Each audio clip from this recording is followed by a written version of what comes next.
شخص ایک ذبح کی ہوئی مرغی لے کر مرغی فروش کی دکان پر آیا اور کہا کہ بھائی ذرا اس مرغی کو کاٹ کر مجھے دے دو۔ مرغی فروش نے کہا مرغی رکھ کر چلے جاؤ اور آدھا گھنٹے بعد آ کر لے جانا۔ اتفاق سے شہر کا قاضی مرغی فروش کی دکان پر آ گیا اور دکاندار سے کہا کہ یہ مرغی مجھے دے دو۔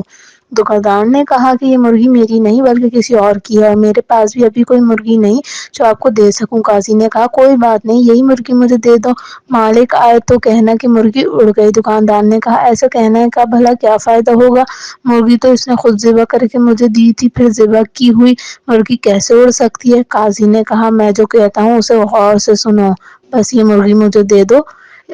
اس کے مالک سے یہی کہو کہ تیری مرغی اڑ گئی تھی، وہ زیادہ سے زیادہ تمہارے خلاف مقدمہ لے کر میرے پاس آئے گی۔ دکاندار نے کہا اللہ سب کا پردہ رکھے، اور مرغی قاضی کو پکڑا دی۔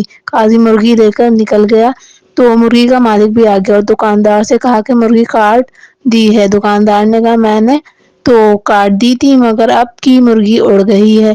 مرغی والے نے حیران ہو کر پوچھا بھلا وہ کیسے، میں نے خود ذبح کی تھی، اڑ کیسے گئی؟ دونوں میں پہلے نوک جھوک شروع ہوئی اور پھر بات جھگڑے تک جا پہنچی، جس پر مرغی والے نے کہا چلو عدالت قاضی کے پاس چلتے ہیں، اور چل پڑے۔ دونوں نے عدالت جاتے ہوئے راستے میں دیکھا کہ دو آدمی لڑ رہے ہیں، ایک مسلمان ہے جبکہ دوسرا یہودی۔ چھیڑنے کی کوشش میں لگی ہوئی اور یہودی کی آنکھ ضائع ہو گئی۔ لوگوں نے دکاندار کو پکڑ لیا اور کہا کہ عدالت لے کر جائیں گے۔ دکاندار پر دو مقدمے بن گئے۔ لوگ مرغی فروش کو لے کر جب عدالت کے قریب پہنچ گئے تو مرغی فروش اپنے آپ کو چھڑا کر بھاگنے میں کامیاب ہو گیا، مگر لوگوں کے پیچھے کرنے پر قریبی مسجد میں داخل ہو کر مینار پر چڑھ گیا۔ لوگ جب اس کو پکڑنے کے لیے مینار پر چڑھنے لگے تو اس نے چھلانگ لگائی تو ایک بوڑھے آدمی پر گر گیا جس سے وہ بوڑھا مر گیا۔ اب اس بوڑھے کے بیٹے نے بھی لوگوں کے ساتھ مل کر اس کو پکڑ لیا اور سب اس کو لے کر قاضی کے پاس پہنچ گئے۔ قاضی مرغی فروش کو دیکھ کر ہنس پڑا کیونکہ اسے مرغی یاد آ گئی، مگر باقی دو کا علم اسے نہیں تھا۔ جب قاضی کو تینوں کیسوں کے بارے میں پتا گیا تو اس نے سر پکڑ لیا، اس کے بعد چند کتابوں کو الٹا پلٹا اور کہا کہ ہم تینوں مقدمات کو یکا بعد دیگر فیصلے سناتے ہیں۔ سب سے پہلے عدالت میں مرغی کے مالک کو بلایا گیا۔ قاضی نے پوچھا تمہارا دکاندار پر دعویٰ کیا ہے؟ مرغی والا جناب والا، اس نے میری مرغی چرائی ہے کیونکہ میں نے ذبح کر کے اس کو دی تھی، یہ کہتا ہے کہ مرغی اڑ گئی ہے۔ قاضی صاحب مردہ مرغی کیسے اڑ سکتی ہے؟ قاضی کیا تم اللہ اور اس کی قدرت پر ایمان رکھتے ہو؟ مرغی والا جی ہاں کیوں نہیں قاضی صاحب۔ قاضی کیا اللہ تعالیٰ بوسیدہ ہڈیوں کو دوبارہ زندہ کرنے پر قادر نہیں؟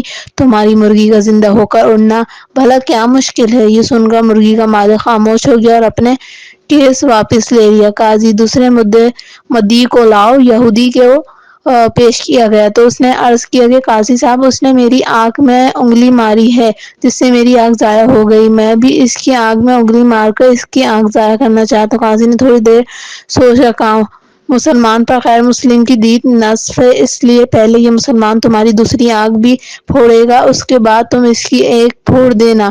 یہودی بس رہنے دیں، میں اپنا کیس واپس لیتا ہوں۔ قاضی تیسرا مقدمہ بھی پیش کیا جائے۔ مرنے والا بوڑھا کا بیٹا آگے بڑھا اور عرض کیا قاضی صاحب اس نے میرے باپ پر چھلانگ لگائی جس سے وہ مر گئے۔ قاضی تھوڑی دیر تک سوچنے کے بعد بولا ایسا کرو کہ تم لوگ اسی مینار پر چڑھ جاؤ، مدعی اس مینار پر چڑھ کر اس مدعی اعلیٰ مرغی فروش پر اسی طرح چھلانگ لگا دے جس طرح مرغی فروش نے اس کے باپ پر چھلانگ لگائی تھی۔ نوجوان نے کہا قاضی صاحب اگر یہ دائیں بائیں ہو گیا تو میں زمین پر گر کر مر جاؤں گا۔ قاضی نے کہا یہ میرا مسئلہ نہیں، میرا کام عدل کرنا ہے، تمہارا باپ دائیں بائیں کیوں نہیں ہوا؟ نوجوان نے اپنا دعویٰ واپس لے لیا۔ نتیجہ اگر آپ کے پاس قاضی کو دینے کے لیے مرغی ہے تو پھر قاضی بھی آپ کو بچانے کا ہر ہنر جانتا ہے۔ تلخ حقیقت دور حاضر کی